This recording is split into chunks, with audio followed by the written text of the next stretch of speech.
Hey folks, we're back with you live today. Please bear with me as I get started setting up our Blog Talk radio portion of the show. We've got a special guest to talk with today, Shauna Aura Knight, and I will be happy to tell you a little bit more about her and allow her to do the same in her own words as I get started here and as I connect to the Blog Talk radio show. Excuse me again. Today we've got ridiculous allergy weather here in Chicago, and so bear with me in that regard, please, because this is a really important topic. It is a really important topic. I hope that everybody can hear me okay. I hope that my voice is coming through loud and clear. Okay, so please, if it's not, do me a favor, comment somewhere and let me know. There is a live chat portion right here on Spreaker, okay? And in fact, there's a live chat portion on Blog Talk Radio. So please feel free to weigh in if you're not hearing me somehow. Okay, it looks like we're having some trouble here. Okay. And we've got Shauna on the line, and I appear to be having a little bit of technical difficulty. So please bear with me. Please bear with me for one moment. I don't normally do the show this way. Oh, good. We've got you. All right. Okay. Can you hear me all right? Because I am not getting audio right now. Okay? Bear with me for just a moment here. We're having some technical difficulties, apparently. Okay. Hello, Shauna, are you there? Okay. I am not able to hear you. I may need to actually... Yeah. Okay, so apparently I was not connected to the Blog Talk Radio show. For some reason it disconnected me. Please do bear with me, folks. I apologize for the inconvenience. One moment. Now, press 1. Okay. Since it appears you're calling back into a live show, Yes, we are yes, we are. reconnecting you now. Okay. Here we go. Your show will go live in 5 seconds. 4, 3, 2, 1. Okay, it looks like we're back. We're having some technical issues here. Shauna, I apologize for that delay. Are you here? Are you with us? Can you hear me okay? Okay, I am just having some issues here. I think we need to possibly have you called back in. Not sure what's going on right now. I do apologize. Of course, expecting the show to go off without a hitch was, dreamer and dreamland stuff. So, yeah, fun times. Apologies for that. So, folks, bear with us for just a couple of seconds here as we have Shauna call back in. I hope that it's not going to make her wait as if I'm a caller in the queue. What? Okay, so it's giving me a hold time for you, Shauna. Are you there? Can you hear me? I can hear you. Oh, good, you're there. Okay. Sorry. I called that. So maybe my other connection didn't work out. But that happens. The wonders of podcasting. Exactly. The wonders of podcasting is right. So we're going on 2 different platforms here, Blog Talk Radio and Spreaker.com. So if you want to tell everybody who's listening a little bit about yourself before we begin, that would be awesome. Sure. So my name is Knight, and I am an author, I'm an artist. I am also I teach workshops, and primarily my focus is in teaching leadership and community building and facilitation techniques within the Pagan community. But one of my areas of focus is actually kind of an accidental area of focus, but one that I think is, and partially it grew out of my work teaching pagan leadership, but one of the things that I focus on is abuse within our community. I'm a survivor of a couple of different types of abusive relationships. I had a specifically abusive relationship, romantic relationship, but I also experienced, extreme bullying as a kid and a number of other things and stuff that I'm sure can resonate with as far as things that they have gone through in life and things that shape us. And because I have been through this and because I see these dynamics in our communities, because there isn't one pagan community. There's, the pagan community is a subculture. It's a lots of different overlapping communities. And but we have these. Any subculture has difficulty with these sorts of dynamics for reasons we can get into if that's relevant. But we have a tendency to not speak out about this stuff. And, abuse stuff like this happens in our daily lives as well. And so for me, a lot of my work is trying to educate people about abuse, both for people who are victims of abuse and dealing with that, or for people who are seeing those abusive dynamics from outside, and working to help get people the tools they need to get out of those dynamics, to heal from those dynamics, to work with those dynamics in our communities when they happen, and see if we can help make less of that happen. And so it all ties into the leadership and the communication work. It's also, there's a lot of personal growth work within there. But my work is very much about helping people become their best selves, whatever their spiritual path happens to be. Same here, and I really like the way that you illustrated that point. I like the words you used, the descriptors you used to tell us about what you do, because that's exactly what I tell my clients, that as a lifestyle consultant and a psychotherapist, I'm here to help you become your best self. I really like what you just said on that. It's very interesting phraseology that we've got the exact same sort of tagline there. I love that. So if you're comfortable with it, can you tell us just like give us a brief overview of, what sorts of abuse you've experienced personally? I'm not saying ins and outs details, paint us a picture, but personal. Was it within the pagan community? Was it romantic? Was it personal? And can you let us know what your experience has been with folks who, along the lines of the topic we're discussing today, who had a problem choosing between you and the abuser? Well, and I'll try and focus stuff as much as I can within the pagan community, just because that adds this extra layer of it, because in the pagan community it's not 6 degrees of separation, it's like 3. Very much. Yes. Yeah, it's and that becomes one of the difficulties, is if you and your abuser are both within your local pagan community, or even kind of a broader community, it becomes really difficult, because then you have to face okay, we have all of our friends are mutual friends, and all of my potential social outlets are that person might be there, so it does add some significant complexity. So I've had a number.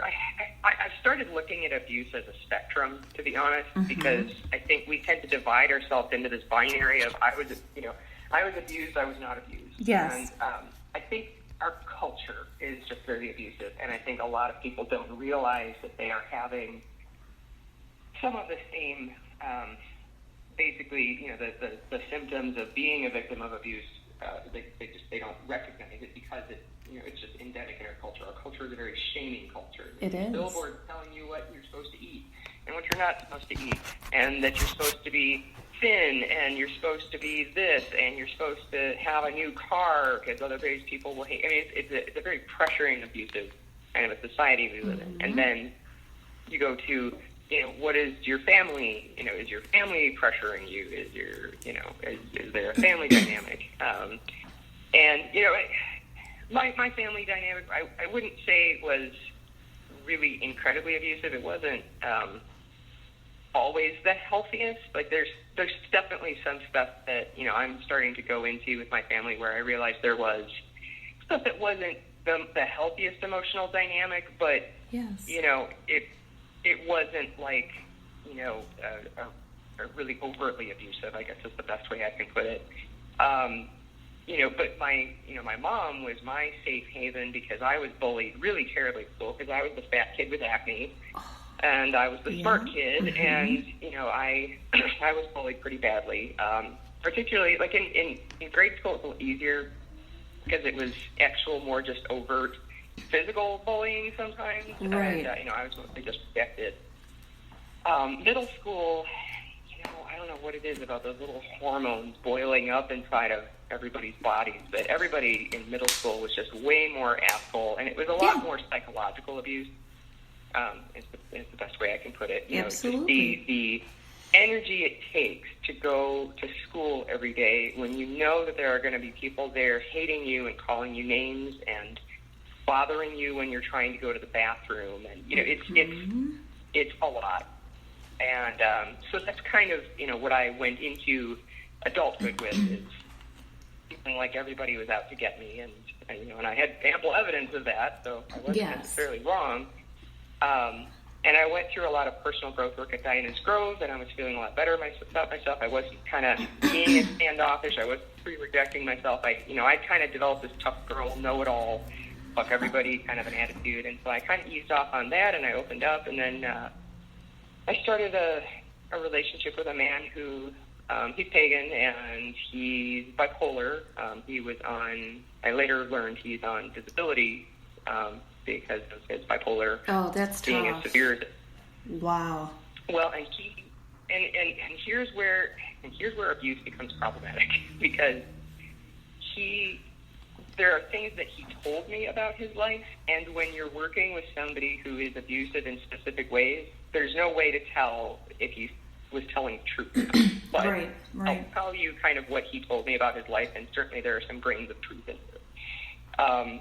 You know, he told me that his stepdad was really abusive, and his stepdad kept on trying to kick him out of the house as a kid, and his stepdad set it up so that he got carted away into a mental institution when he was like 15 or 16, and, you know, he wasn't able to finish high school, and he got his GED, but then he basically was in and out of mental hospitals and group homes. So I met him when I was in my late 20s, early 30s, and he was in his early 30s. He had not really lived on his own, as I later learned. He'd kind of grown up in, you know, hospitals and group homes. So you were his first experience with that. Yeah. Yeah. Okay. He just didn't have, you know, basic life skills, and you know, and the thing is it started out, and it, as it so often does, you know, he was a sweet guy, and I knew he was kind of damaged, but we seemed to be good for each other, and in certain aspects we absolutely were, and this particular relationship is not the one that I refer to as my, you know, my really abusive ex, because this was over the course of about 2 years, and he started to lose stability, and the mood swings got worse. He wasn't on any medication for the bipolar. He wasn't doing any therapy, and the mood swings were getting more and more severe. And then probably the last 6 months of our relationship, he was given a lot of back and forth. Like, he wanted to break up. No, he wanted to get back together, and he emotionally, you know, in hindsight, what I really can only call it, he was turning to like 12-year-old. Like, he just didn't have a handle on, you know, he would become very childish is the only way I can really put it. And and so that was an emotional strain on me, because, you know, there got to be a point where we were supposed to renew our lease together, and I didn't know where I was going to be living next week, basically. You know, you know, so that is abusive. When you are manipulated by somebody else's emotions to that degree, that is abusive. Yes, it is. So, you know, I went through some time after that relationship, and you know, that basically after that relationship ended. Well, so he like I said, he was pagan. And here's how the impact, you know, here's how the impact worked as far as pagan stuff goes. Is he was coming to Diana's Grove with me, and he had volunteered to help with some stuff, And then he kind of bailed on that, so that had an impact on me at Diana's Grove. And then he was also part of our local leadership of our group in St. Louis. And one of the times that he broke up with me, it was in February, so it was right around Valentine's Day. Ooh. And I have terrible luck with Valentine's Day. I just don't even celebrate it anymore. Same here. I'm with you there. Yeah. He bailed on, maybe a long story short, our group in St. Louis had planned a day-long pagan conference, and then we had a freak ice storm the day before, and it was unsafe for our presenters to come to town. So we had to cancel, and we were $2,000 in the hole. Oh. So, my it was God. bad.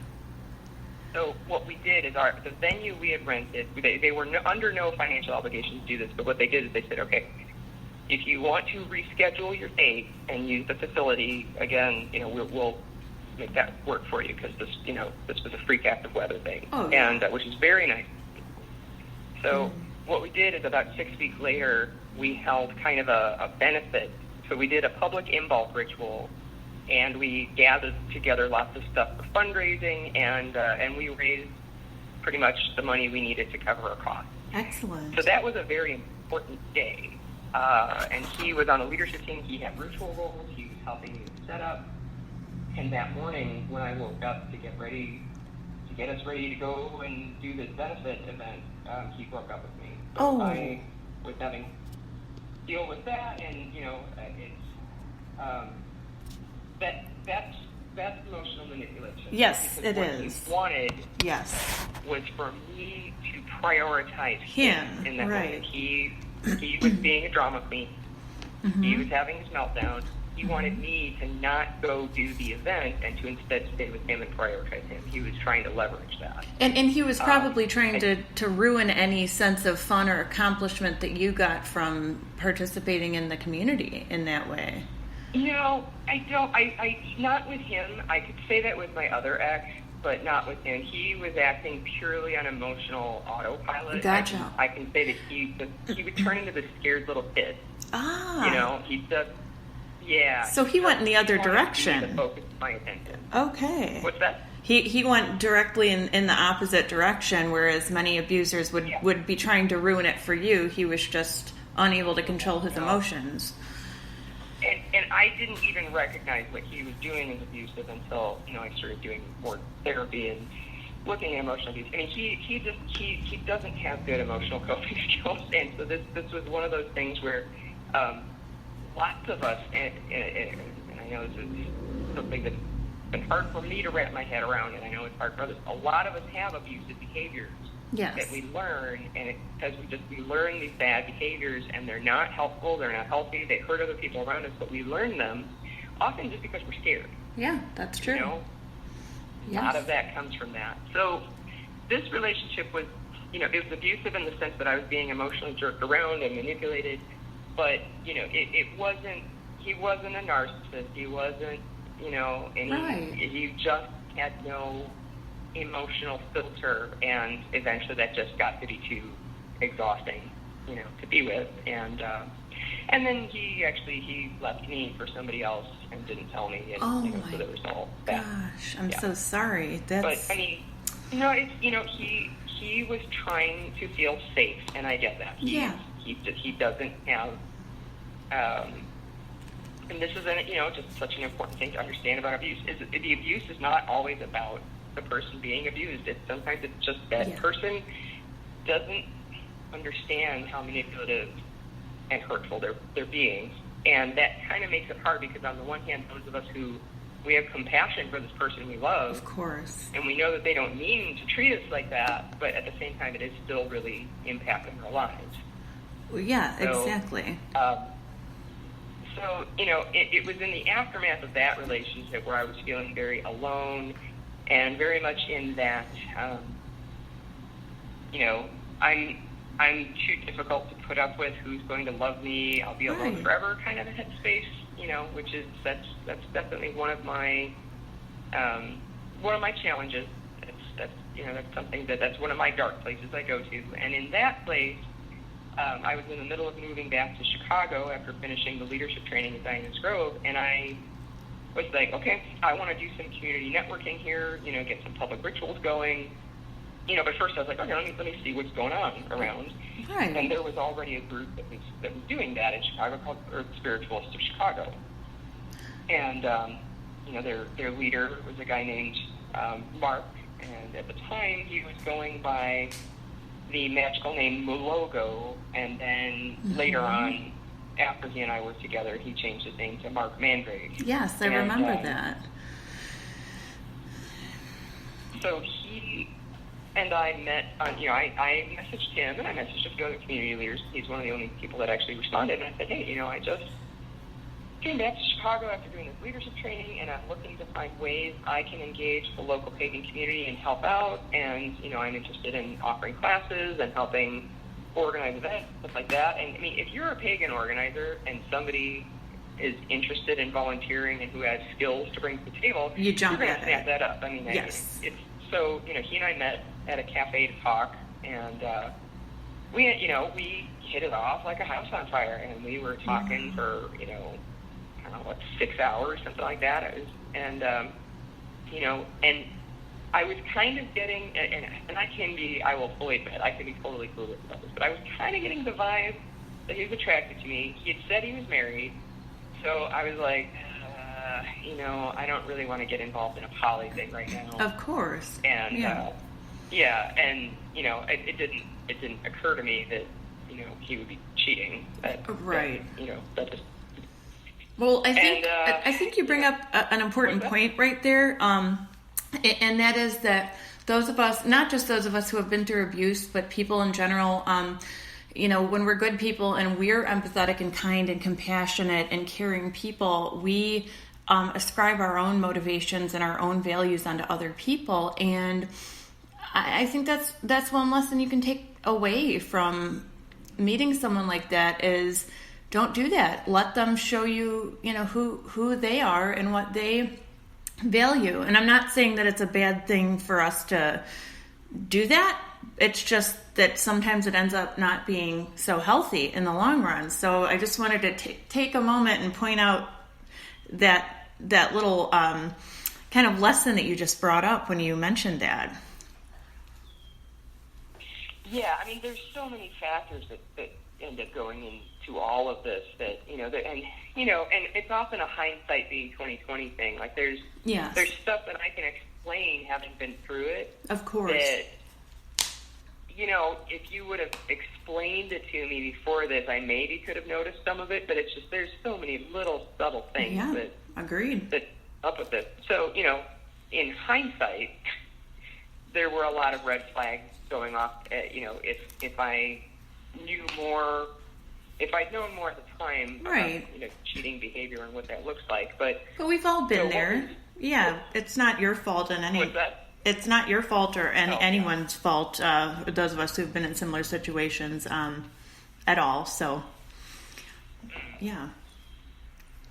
So what happened was I kind of in my head I was like, well, I would be interested in somebody like him, but I don't want to get into a poly thing. So, and when you're having a relationship with somebody you are in, you're working with, even if it's a volunteering context like in the pagan community, that makes things complicated. So I was like, that's not really a good idea. So, then as he and I were talking more, he was more overtly flirting. And so I just directly said, I said, I certainly would be interested in a different context. But, A, you and I are working together, B, you're married, and, I'm really not wanting to do the whole poly thing. And so then he goes into this whole sob story about how his wife is really abusive and how they're really only married in name only because she tricked him into getting her pregnant. Okay. And here's the thing. He may be right about that, but that being said, is he was using it to manipulate me into a relationship with him. So he was basically playing it off as like, he's like, I live in a separate bedroom, we're just together for the kids. And so under that context, I believed him. Of course. And, we kind of started a relationship together. That didn't last very long before I discovered that she indeed did not know that he considered them, or that he considered them broken up. She did not. Of course, yeah. So as soon as I found that out, I broke things off, and I said, look, and then there was a sob story like, well, she's so abusive, I didn't want to, really break things off formally just because, she's just so horrible, blah, blah, blah, it was not a really great excuse for everything. And I admit I bought it, Well, yeah, but because you've been through it, right? I mean, if you hadn't been through it, you probably wouldn't feel that way at all. You would still be, myself too. I think we would still probably want to believe things like that about people, and but that's such a hallmark of, we both know now that that's such a hallmark of somebody who is trying to manipulate you. They're going to tell you, oh, our relationship's over. We're just roommates, basically. We don't talk. We don't have sex. And it's like, okay, at this point, it's become a pretty rote story, and it's something so many abusers use. For anyone out there who's in a similar situation right now or hearing that story themselves. Yeah, it's a pretty common story, and now I know that, but at the time I didn't. Of course you didn't. We kind of fast forwarding a little bit through things. He did break up with her. She took the kids and moved to her folks' place, and he and I were, for lack of better words, we became a pagan power couple where we were running an insane number of events in the Chicagoland pagan community, and we were not immediately, but eventually he and I started co-teaching together, and I was teaching at various festivals, and I was just starting to get invites to teach at festivals as kind of a second, third tier presenter. There's rankings, so to speak. And, and I would say, my partner can come with, and he teaches on topics of alchemy and blah, blah, blah. And so I kind of built this reputation as a festival teacher by inviting him along. And but what happened after about a year is that he started cheating on me. And he basically what he was doing was telling people that we were poly when we were not. And for folks listening, if you're not familiar with the shorthand, poly meaning polyamorous, yes, or an ethically non-monogamous relationship. And, I wasn't totally averse to the polyamory thing, like in the long term, but, right then we were still pretty new as a couple, and I, after him cheating, I was like, well, I really don't want to be poly until I can trust that you're not going to cheat on me for, at least a year. And, so, I didn't end things with him. I said, okay, you get some therapy for what you're going through, and, I'll hold on. But the problem is that I already was dealing with some depression and anxiety stuff. Mm-hmm. And, being cheated on, particularly when, I have body image issues about, am I attractive? And being cheated on does not help those body image issues. No, and, it doesn't. Depression is kind of a spiral into hell, and I got more and more depressed, and I wasn't interested in sex with him because I didn't feel safe. And his whole thing was, he's like, well, if you would have more sex with me, I wouldn't then cheat. I wouldn't be dating other people. Sure. Mm-hmm.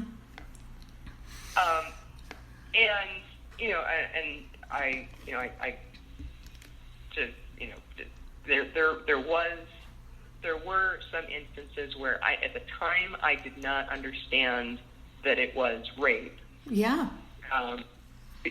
Because when you hear, when you're learning about sexual assault, you kind of imagine the whole being dragged behind a dumpster, right. like the kid, what is his name, Brock, Yes. whatever what Brock that Turner. little Yeah. asshole did, Yeah. that's kind of the story of what people think is a quote-unquote real rape. Well, lots of rape happens when, your partner initiates sex, you say no, and they don't stop. Yeah.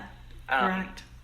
And in my case, it was a situation where it was like, well, okay, maybe he'll just get it over with, and then we can go. Actually, it was the very sad thing is that one of the specific instances happened before we were supposed to go run a Beltane event. Oh my gosh, I'm so And, sorry.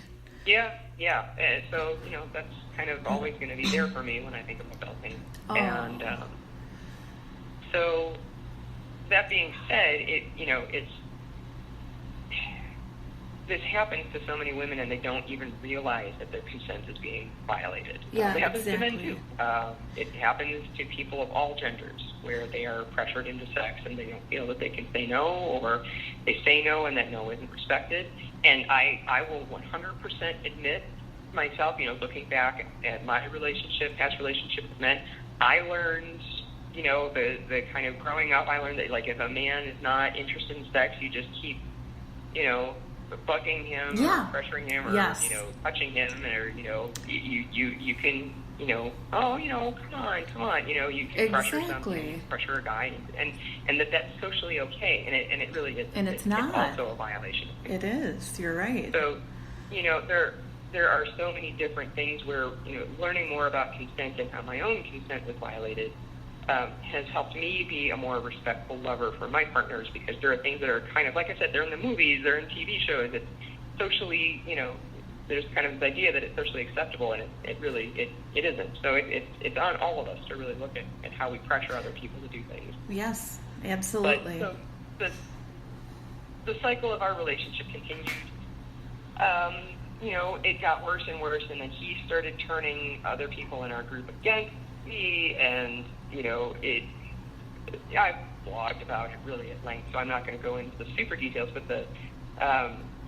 there were a couple of specific things. There were two breakups. One was the final breakup in 2011, but there were two breakups within there, and he very specifically turned our leadership team against me, and he and the woman he was cheating on me with did that together, and later on, we had lots and lots of mutual friends. And, to bring it back to the topic, the core topic of, what do you do when this is happening within your community, and you and your abuser are in the pagan community together, or, even just you have shared friends. And there were people, when I spoke out about what he did, there were people who said I was lying. Mm-hmm. There were people who specifically chose him over me. They very overtly did that. And there were lots of people who were like, well, I'm not going to choose between you. Yes.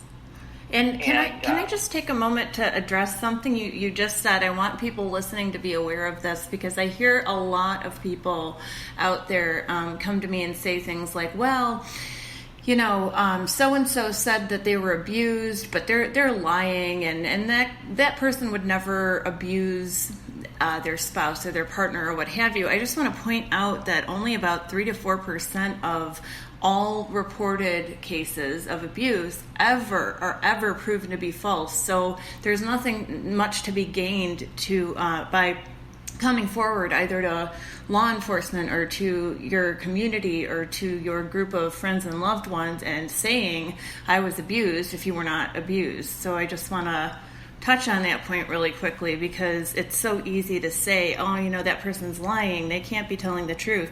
Sorry, odds are they are very much telling the truth.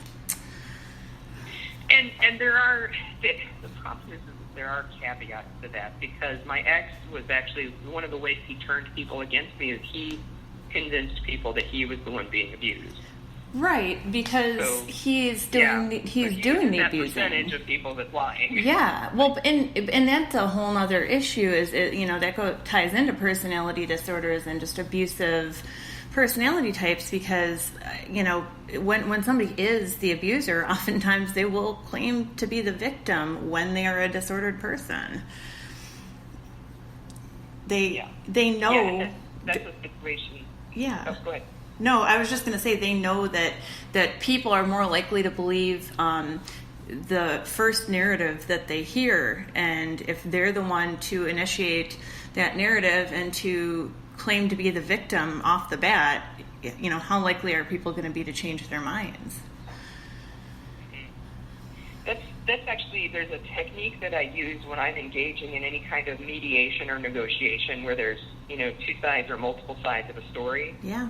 Because I know my psychological instinct is going to be to believe the first story that I hear. Yes. And so I don't try and fight that. I just noticed, okay, so this person is telling me their story, so I'm going to believe that because this is what's before me right now.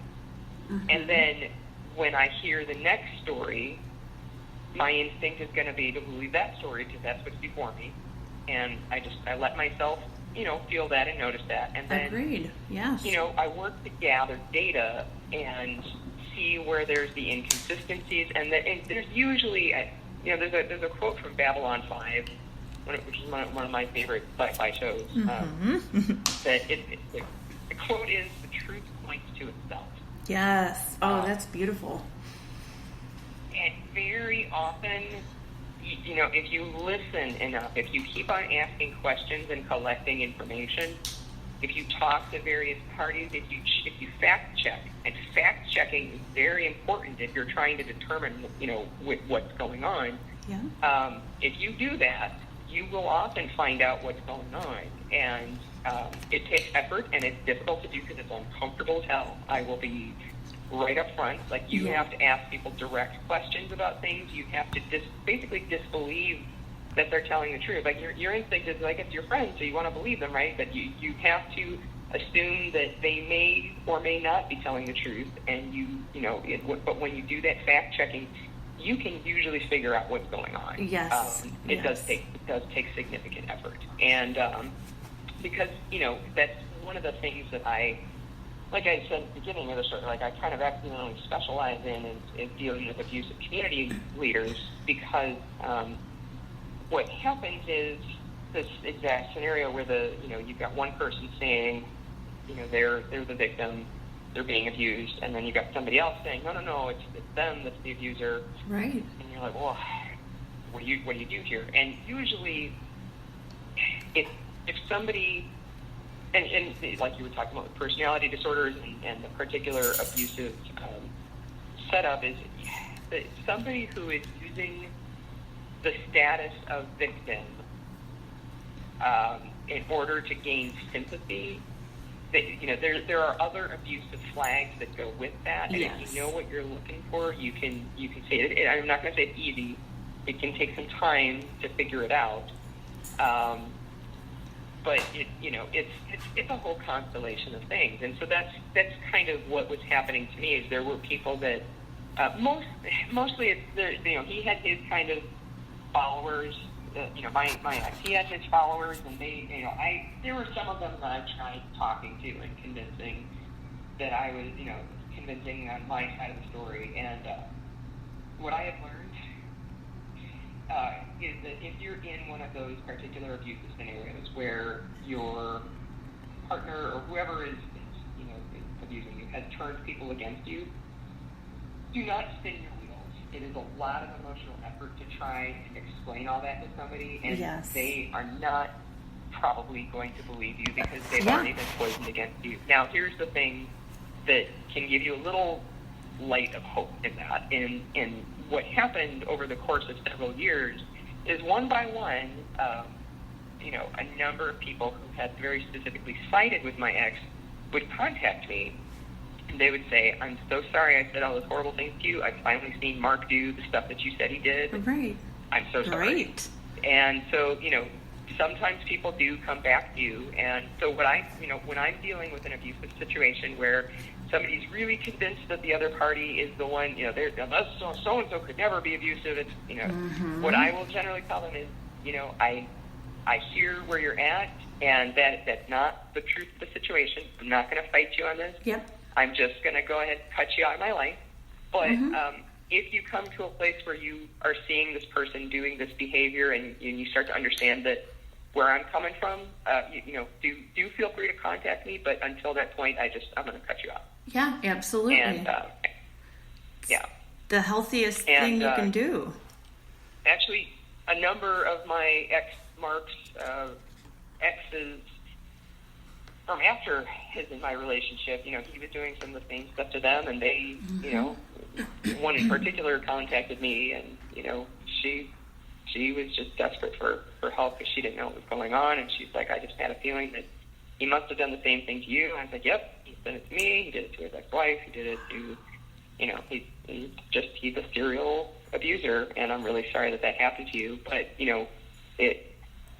her having someone to actually process that out with helped. And, of course. That's a lot of why I write about these topics, because it's so fucking common that these patterns are so very common, and it is really, really hurtful to be in that situation, particularly because abusers will cut off your support network. Yeah, they will, on purpose.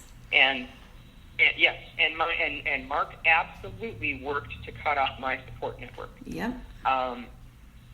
And when you're feeling that alone, because abusers also are really good at honing in on your weaknesses, basically. That yes. A lot of us don't want to think we have any weaknesses, but we do. We all do. All do. The abusers have this little satellite dish that they have this little parabolic dish that they can focus in on you and figure out how to manipulate you. And I remember just feeling totally lost and totally alone, and that I didn't have a support. I didn't have any help in that, and I didn't even know it was. I didn't even have the framing to understand that it was abuse at the time. Not really. Right. I didn't understand. I didn't have terms like gaslighting to know how I had been manipulated. I didn't. I knew what was going on was wrong, but I didn't have the language for it. And yeah. And then to hear from mutual friends that I thought maybe might be a support network, well, I can't choose between you, Yeah. And they were trying to do the thing where it's like, well, arguments take two part, like it takes two to tango. Mm-hmm. And for situations of abuse, that is such a harmful thing to hear. Yes, it is. Yes. Because what your abuser often does, and certainly mine did, is they twist you around so that they blame you for the conflict. Mm-hmm. And that's part of the gaslighting package. Gaslight, basically the easiest way I can explain gaslighting to folks not familiar with the term is basically I tell you a lie to make myself look better, and the lie is that it's actually your fault, or that you're misinterpreting the situation, or that you're confused, or that you're not one remembering it. And most of the time when I see gaslighting, it's if I'm the one gaslighting somebody, it's like I'm trying to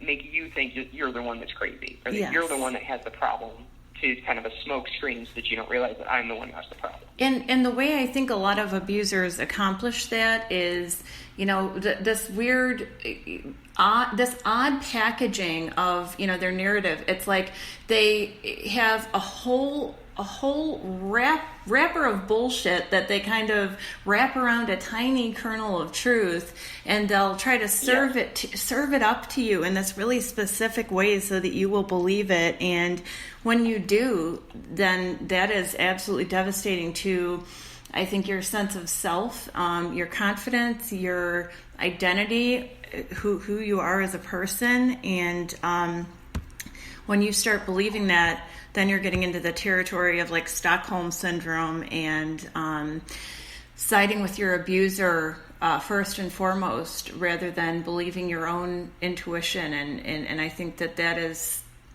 such a tough place to get out of, and you did get out of it. And so I guess I want to just take a moment and acknowledge that. Yeah, and so that's I guess when you had talked about wanting to talk about this on the podcast, one of the things that has just been really coming up for me is the connection between for folks that are dealing with that aspect of the emotional abuse, Because even if you're being sexually abused, if you're being physically abused, or not, there's always an emotional abuse and always a manipulation component of it. And with gaslighting, it's your sense of self has been